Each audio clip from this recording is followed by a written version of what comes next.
Olá, ouvinte, seja muito bem-vindo e bem-vinda a mais um Petrocast, o podcast do Sindicato dos Petroleiros de São José dos Campos e região. Na última quarta-feira, dia 12, a Federação Nacional dos Petroleiros esteve reunida com os novos diretores da Petrobras para exploração e produção, Joelson Falcão Mendes, e refino e gás natural, William França, além do novo gerente executivo de recursos humanos, Felipe Freitas, para apresentar as pautas de reivindicações da categoria. E quem está aqui hoje para contar para a gente como foram essas reuniões e quais são os próximos passos da mobilização dos petroleiros é o presidente do sindicato, Rafael Prado. Fala, Rafa, tudo bom? Olá, Manu. Olá, ouvintes do Petrocast. Rafael, foram 3 reuniões ao longo dessa semana e que tiveram em pauta as questões da tabela de turno de 12 horas, questões de segurança, de contratação de efetivo, pautas específicas do HA e do refino. Conta para a gente, então, o que esteve exatamente na pauta e qual que é o saldo dessa primeira reunião de negociação, aí, essas primeiras tratativas com a nova gestão da Petrobras.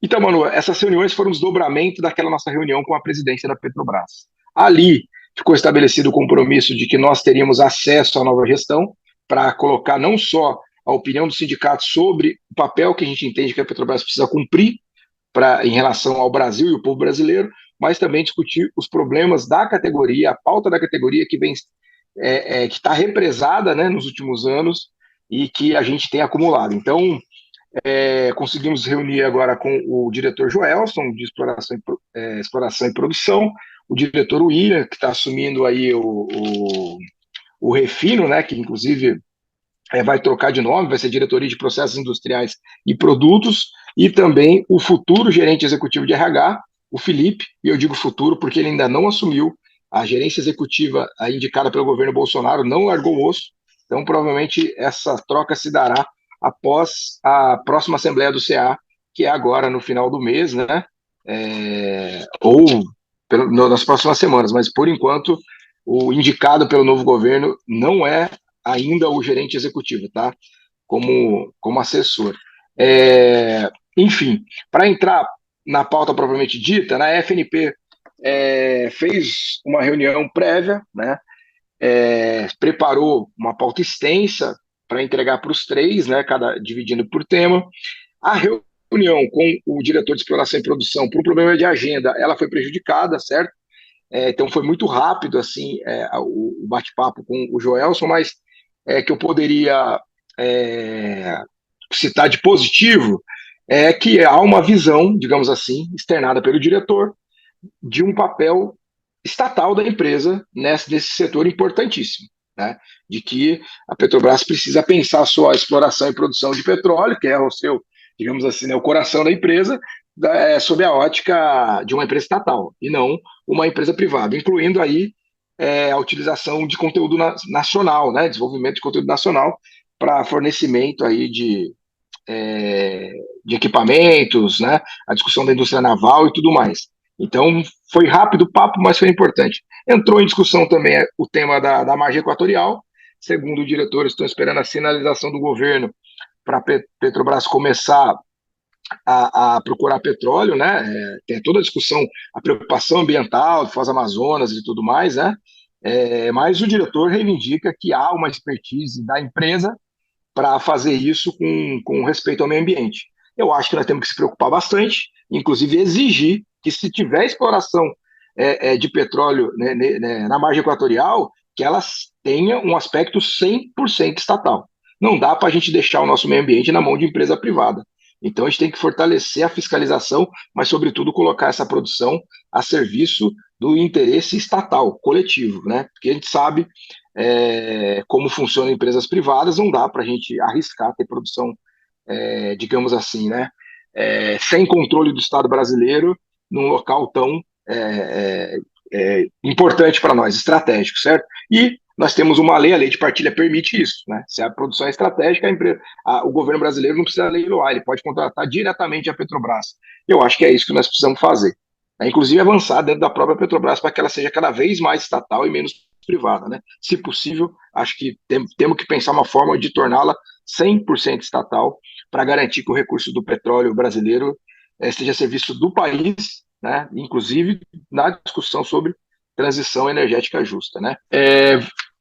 Mauro, vou falar um pouco agora da reunião com o diretor de refino, né, que vai ser diretoria de processos industriais e produtos, né, tem motivo para isso, mas antes eu gostaria de falar um pouco sobre a figura do Williams. Ele se apresentou para a gente, ele entrou na empresa, né, é concursado, entrou como técnico de operação na Reduc, né, e posteriormente se formou, enfim, mudou para engenheiro, esteve aí em boa parte das refinarias, RPBC, Regap, RLAM, também esteve na Bolívia, nesse último período estava na Transpetro e agora retorna para a Petrobras para assumir esse desafio. E para nós é importantíssimo o diálogo com essa diretoria, inclusive o diálogo estratégico. É por aí que passa a questão do preço de paridade de importação, que nós precisamos mudar, é por aí que passa a ampliação da capacidade de refino da empresa para que ela possa ser não só autossuficiente em petróleo, mas também em derivados de petróleo. É por aí que passa a discussão sobre participação em petroquímica, né, a discussão da retomada de um papel estratégico da empresa. E houve uma sinalização positiva, né, do diretor representando a nova gestão, colocando como central a visão estatal da Petrobras, né, na área de refino, na área de produção de produtos.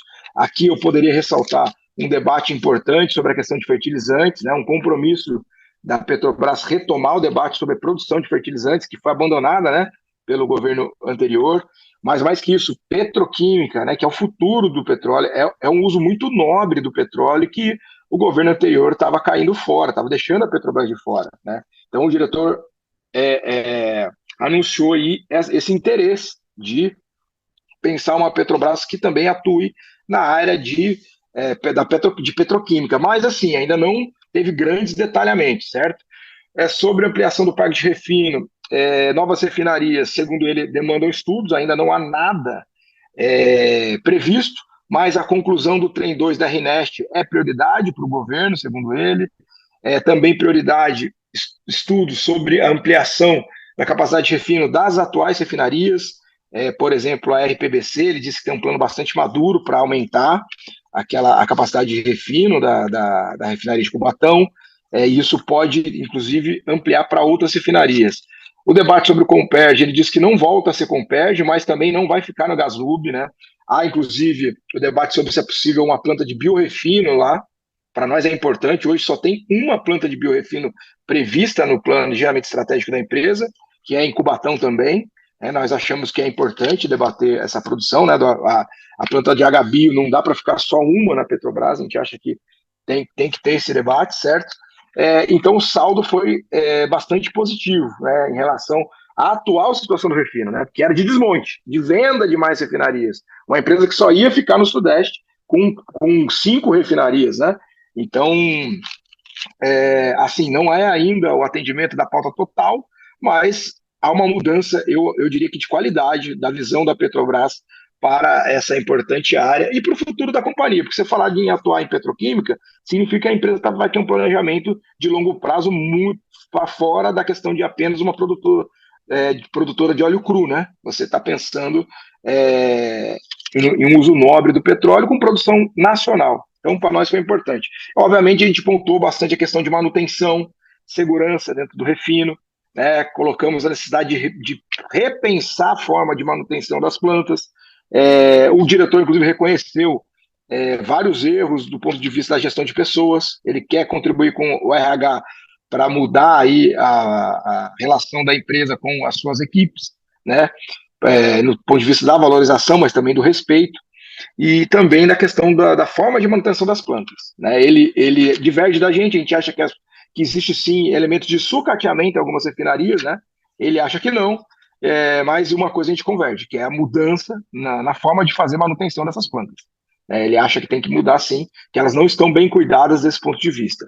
Enfim, nós deixamos nosso ponto, se tem inclusive o grave acidente que a gente teve no DCCF da Revap, certo? Que ali tem a ver com uma sensibilidade sobre manutenção, colocamos em risco vidas de companheiros, mas o saldo foi positivo.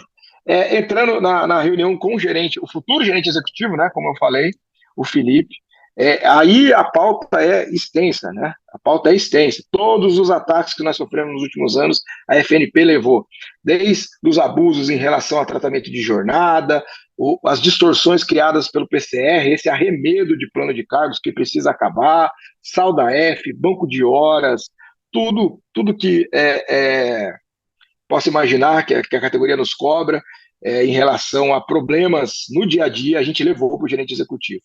E daí vem esse compromisso, né?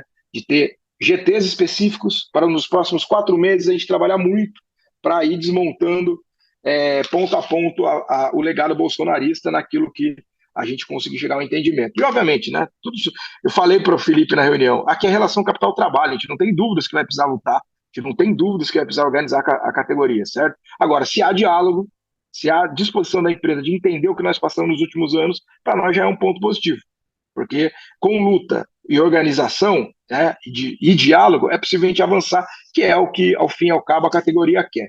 Então, para entrar em alguns pontos concretos, né, relação do plano de cargos, houve o compromisso da gente discutir um novo plano de cargos, né, tentar unificar a categoria num plano de cargos superior ao PCR. Ainda não está claro para onde vai isso, mas ele criticou o PCR e disse que o PCR não é, digamos assim, condizente com a grandeza da Petrobras. Nós temos um acordo com isso, mas queremos saber o que vai ser colocado no lugar. Temos várias opiniões, queremos resgatar todas as garantias do PCAC que o PCR botou abaixo, certo? É um acúmulo histórico em relação a aumento por mérito, aumento por atividade, né? A forma de fazer essa gestão. Citamos a questão da ambiência.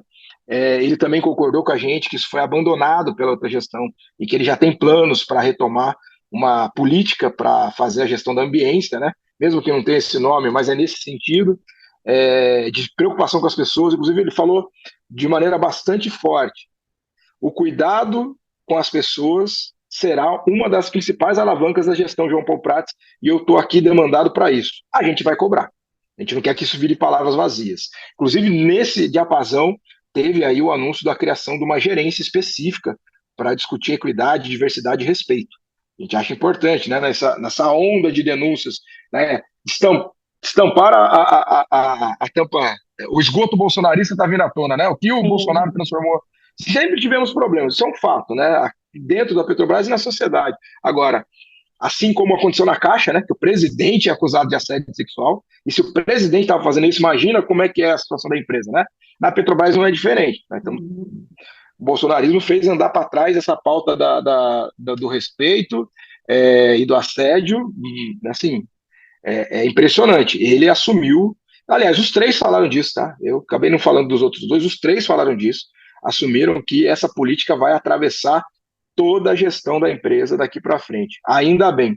É uma vergonha para todo mundo o que está acontecendo, aparecendo na imprensa. É importante aparecer para que a gente consiga fazer com que as políticas de enfrentamento, né, de combate a essas opressões, essas violências, sejam levadas a sérias pela gestão.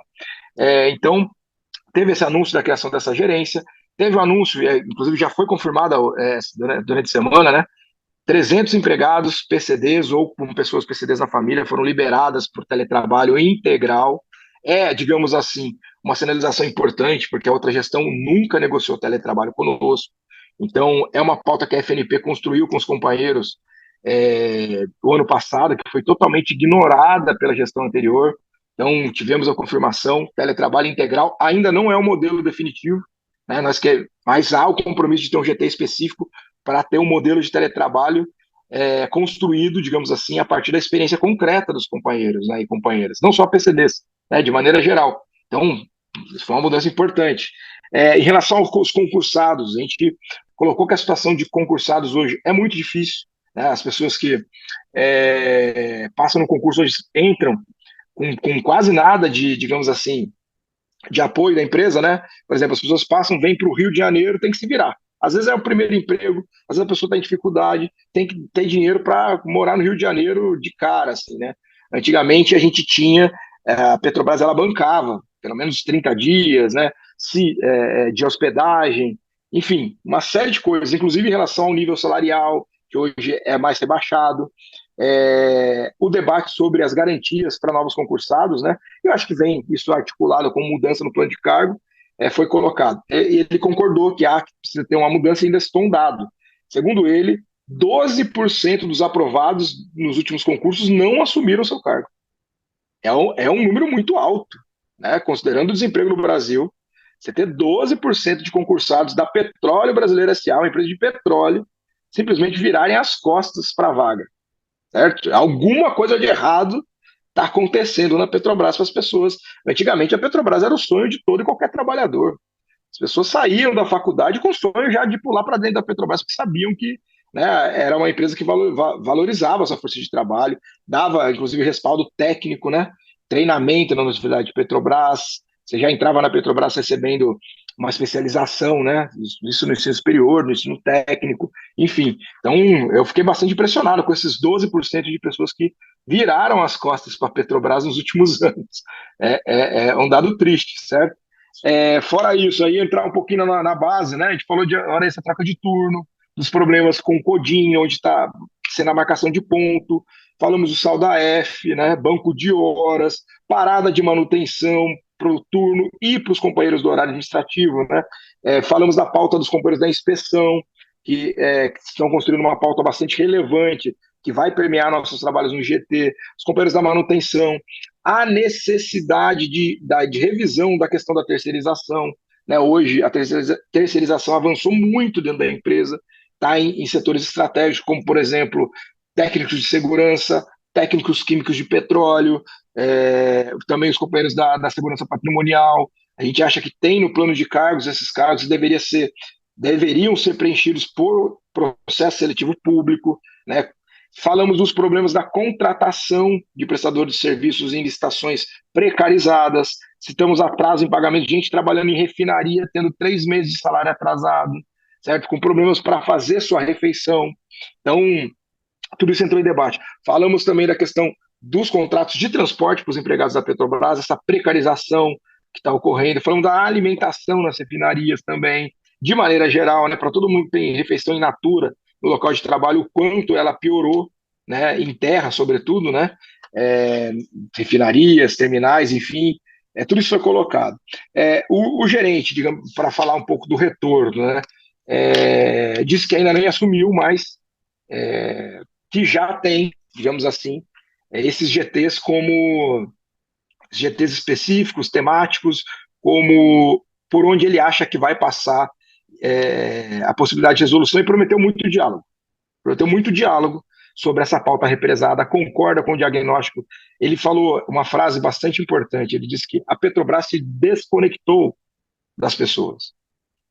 A gestão da Petrobras deixou de levar em conta as pessoas. Então, ele disse o seguinte, que ele aceitou o desafio, né, quando foram conversar com ele, porque ele quer, de fato, mudar, né, o sentido da gerência de RH para os petroleiros e petroleiras, que ele quer que o RH passe a fazer a coisa certa do ponto de vista dele, e também porque ele quer que o RH passe a impactar positivamente na vida das pessoas, dentro da relação de trabalho, que não seja mais algo aviltante, que não seja mais, que as pessoas não adoeçam mais por serem empregados da Petrobras, e que sim, que isso contribua positivamente com a vida das pessoas.